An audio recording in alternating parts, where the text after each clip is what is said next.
আসসালামু আলাইকুম সবাইকে। সবাই কেমন আছেন আমার সাবস্ক্রাইব ভাই বোনেরা? সবার জন্য নতুন আরেকটি তথ্যমূলক ভিডিও নিয়ে আসলাম। আসলে সেদিন একা একা ঘুরতে বের হয়েছিলাম। আমার একা একা বাইরে বের হওয়া খুব কম হয়। তো বাইরে বের হয়ে বুঝলাম যে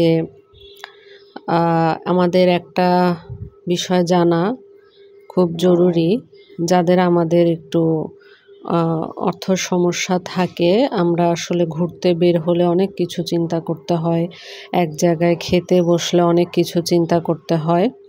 তো এই বিষয়টা আমি ফিল করে ভাবলাম যে একটা ভিডিও বানাই আপনাদের জন্য। যারা আসলে এমনিতে তো আমাদের বাইরে বের হওয়া হয়, কিন্তু আমরা অনেকে আছি যারা মাঝে মাঝে একা একা বের হতে পছন্দ করি। আর একা একা আসলে সবার বের হওয়া উচিত, তাহলে অনেক কিছু শেখা যায়। সেদিন বের হয়ে আমি বুঝলাম। তো আপনি যদি কম টাকায়, অল্প টাকায় একটু ঘুরে আসতে চান বাইরে থেকে, মাঝে মাঝে ভালো লাগে না, তখন মনে হয় যে একা একা কোথাও বেরিয়ে পড়ি। তো এরকম হলে আমি বলবো যে কিছু টিপস অ্যান্ড ট্রিক্স যদি ফলো করেন, তাহলে আপনি অনায়াসে এভাবে মাঝে মাঝে ঘুরে আসতে পারবেন।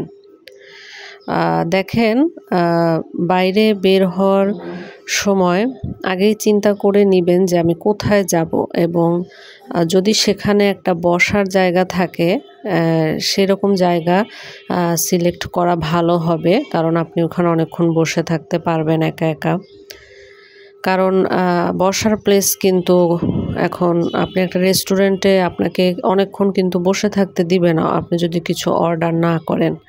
তো যদি এরকম হয়, তাহলে আপনি যে পাবলিক প্লেসগুলো যেমন পার্ক, তারপরে খেলার মাঠ, বা কোনো এই ধরেন যে এরকম অনেক জায়গা থাকে যেখানে মানুষ বসে থাকতে পারে, এরকম জায়গাতে ঘুরতে যাবেন। এবং ঢাকা শহরে কিন্তু ঢাকা শহর এবং ঢাকা শহরের বাইরেও অনেক বেশ কয়েকটা পার্ক থাকে শহরগুলোতে। সেই পার্ক আপনি সিলেক্ট করতে পারেন। তারপর এখন যদি আপনার খাওয়া দাওয়ার দরকার পড়ে, দেখেন আপনি যদি কোনো ভালো রেস্টুরেন্টে ঢুকেন বা কোনো রেস্টুরেন্টেও ঢুকেন, আপনার কিন্তু মানে 500 টাকার নিচে আপনি খরচ করতে পারবেন না। যদি আপনি মনে করেন যে হ্যাঁ, আমি আজকে বাইরে যেয়ে খাবো, খাওয়াটাই মেন উদ্দেশ্য আর ঘোরাটা আর কি পরের উদ্দেশ্য, তাহলে আপনি 500 টাকা মিনিমাম রাখবেন আপনার খাওয়া দাওয়ার জন্য। আর যদি সেটা না চান, আপনি চান যে আমি অল্প টাকায় খেয়ে আসবো, তাহলে স্ট্রিট ফুডগুলো হবে বেস্ট অপশন। স্ট্রিট ফুডগুলোতে আপনি দেখবেন যে অল্প টাকার মধ্যে আপনার ধরেন লাঞ্চটা হয়ে যাবে। আর যদি মনে করেন যে না, আমি খাওয়ায় বেশি টাকা খরচ করতে চাই না, তাহলে বাসা থেকে ভারী কিছু খেয়ে বের হবেন, আর সাথে করে কোনো খাবার ক্যারি করতে পারেন। তাহলে দেখবেন আপনার বাইরে খাওয়ার খরচটা কমে আসবে এবং আপনার ঘোরাটাও হবে। আর হাঁটা মানে যদি হাঁটতে চান, তাহলে হাঁটার মতো জায়গা আছে এমন জায়গাগুলো সিলেক্ট করবেন, এভাবে আপনি ঘুরে আসবেন। আর কেনাকাটা করতে চাইলেও আমি বলবো যে রাস্তার পাশের দোকানগুলো থেকে কিনলেন। কারণ দেখেন, বাইরে বের হওয়া মানে কিন্তু আমরা যারা মেয়েরা আছি একটু কেনাকাটা করতে পছন্দ করি।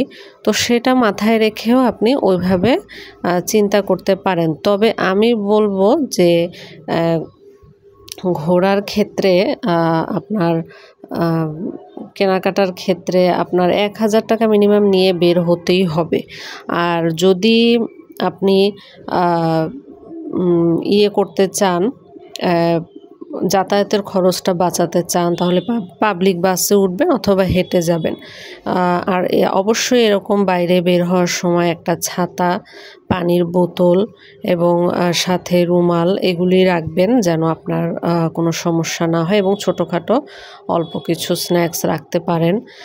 আসলে আমি দুঃখিত, এখানে আমার এই ভিডিওটি দেখা যাচ্ছে না, কারণ ভিডিওটি আমি ডিলিট করে দিয়েছিলাম, সে কারণে আর কি এখানে ভিডিওটা আসেনি। তো যাই হোক, সবাইকে আমি এই টিপস অ্যান্ড ট্রিক্সগুলো শেয়ার করলাম। সবার কেমন লাগলো জানাবেন। আর আপনাদের এই অসুবিধাটার জন্য আমি আসলে আন্তরিকভাবে দুঃখিত। এই আর কি।